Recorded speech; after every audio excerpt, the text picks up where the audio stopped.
It is before dawn in ancient Israel. A man moves low across a wheat field, barefoot so as not to make a sound. In his hands, he carries a flat wooden frame strung with horsehair, a trap so thin it is nearly invisible against the earth. He sets it with 2 fingers. He stakes the trigger. He scatters 3 handfuls of grain across the surface. Then he backs away into the shadow of a fig tree and he waits. He does not chase the birds. He never chases the birds. He baits the ground. He waits, and then, with a sound like a single breath, the trap snaps shut. The Hebrew word for this trap is pach. It appears 27 times in the Old Testament. And every single time it does, the writers of Scripture are not talking about birds. They are talking about you. This is not a history lesson. This is not a theology lecture. This is not a warning for someone else who needs it more than you do. This is the Bible's most urgent word for the moment you are living in right now. Because there is always one moment before the trap closes. The question Scripture keeps asking across 1,000 years of human wreckage is whether you will see it in time. The pach worked because it did not look like a trap. That is the first thing you need to understand about how snares operate in your life. They do not arrive with a label. They arrive with grain scattered across the surface. They arrive looking like opportunity, like pleasure, like relief. The bird that springs the pach does not feel the danger under its feet. It feels the grain. Think about the boy in the 15th chapter of Luke, the one we call the Prodigal Son. He took his inheritance. He left his father's house. And the text says something almost too casual to catch. He went to a far country. And in that far country, he scattered his money like a man who could not spend it fast enough. Friends appeared from everywhere. The parties were real. The laughter was real. And for a season, the trap felt like the most alive he had ever been. He did not realize he was in a snare until the grain was gone. And when he tried to walk away, he couldn't. He was feeding pigs in a ditch, hungry enough to eat what the pigs were eating, and the text says he came to himself. That phrase, he came to himself, is the sound of the pach closing. He had been somewhere else. Inside the trap, you are always somewhere else. Now watch what happened with Samson. Samson was the most physically powerful man who ever lived. He tore a lion apart with his bare hands. He killed 30 men in Ashkelon without breaking a sweat. He once killed 1,000 Philistine soldiers with the jawbone of a donkey. And yet, the Philistines could never defeat him. Not directly, not by force. So they did something far more dangerous. They found a woman named Delilah, and they paid her 1,100 silver coins per Philistine lord to find the source of his strength. Delilah asked Samson where his power came from.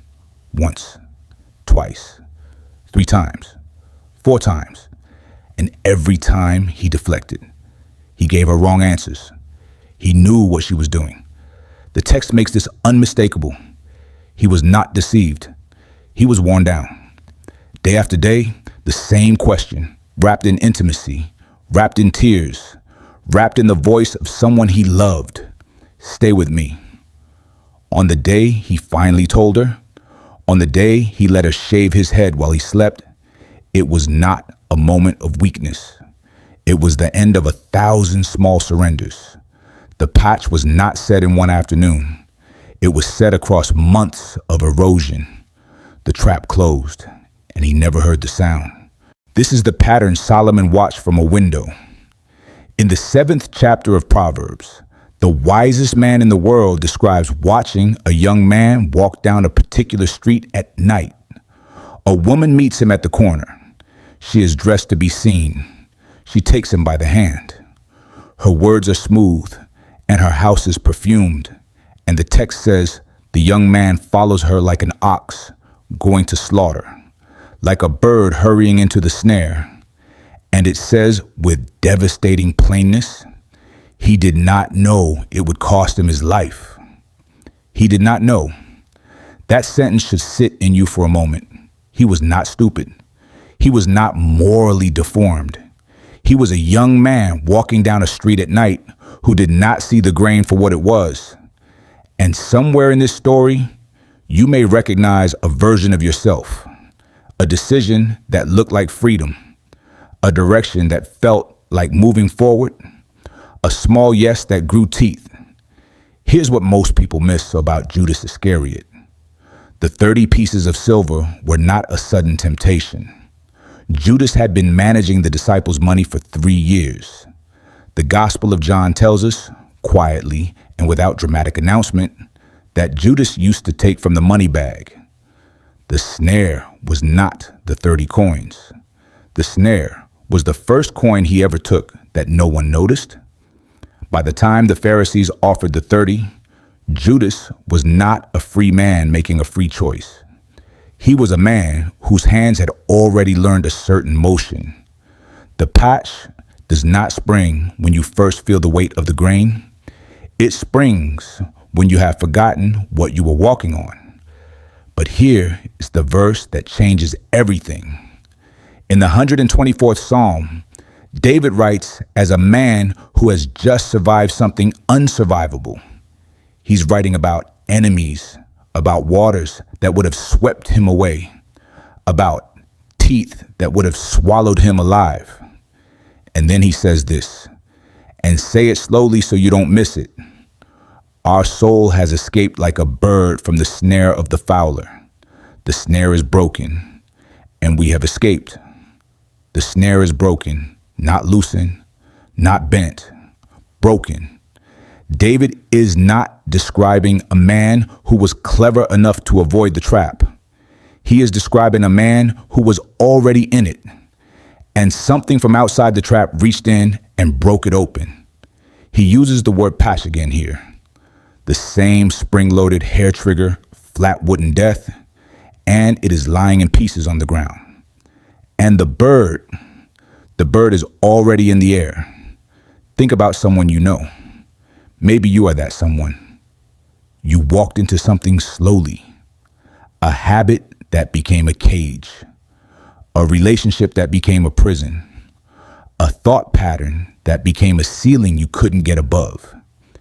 And the thing about being trapped is that you cannot break yourself out from inside the trap. The prodigal son could not earn his way out of the pig pen. Samson could not regrow his hair by trying harder. The young man in Proverbs chapter 7 could not unwalk the street. But the psalm says, the snare is broken, not by the bird, by the one who made the bird.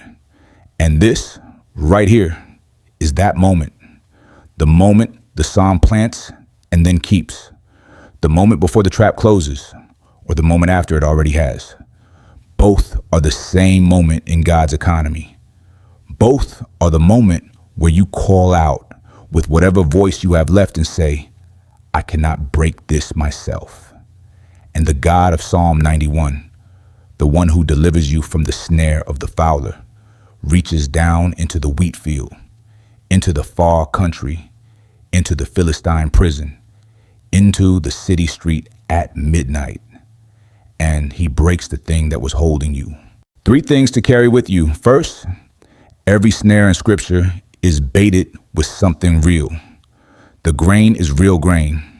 The pleasure is real pleasure. The money is real money. The enemy does not need to invent fake goods to trap you. He just needs to get you to walk onto ground you should not be standing on. Second, the trap does not spring on your first step. It springs when you have stopped watching where your feet are going, which means the question to ask yourself is not, am I in danger right now? The question is, what have I stopped paying attention to? And third, and this is the one I want you to sit with, the same God who warns you about the snare is the God who breaks it. Psalm 191, Psalm 124, 2 Timothy chapter 2, verse 26. The thread runs straight through Scripture. You are not left to free yourself. You are not saved by your own cleverness or your own strength or your own willpower. You are saved because someone who loves you more than you can measure looks at the trap you are in and breaks it. The snare is broken and the bird is already in the air. Before I go, I want to ask you something, and I genuinely want to hear your answer in the comments. Which snare in this video names something you're walking through right now? Tell me below. You don't have to share details. Just tell me you see it. Because sometimes the most powerful thing is just saying out loud to another human being, I see the trap I'm standing on. If this opens something in you, share it with someone who needs to hear it. And if you want to go deeper into what the Bible actually says about freedom, the real, root, Hebrew, and Greek kind, subscribe. Because we are just getting started. The snare is broken. Walk free.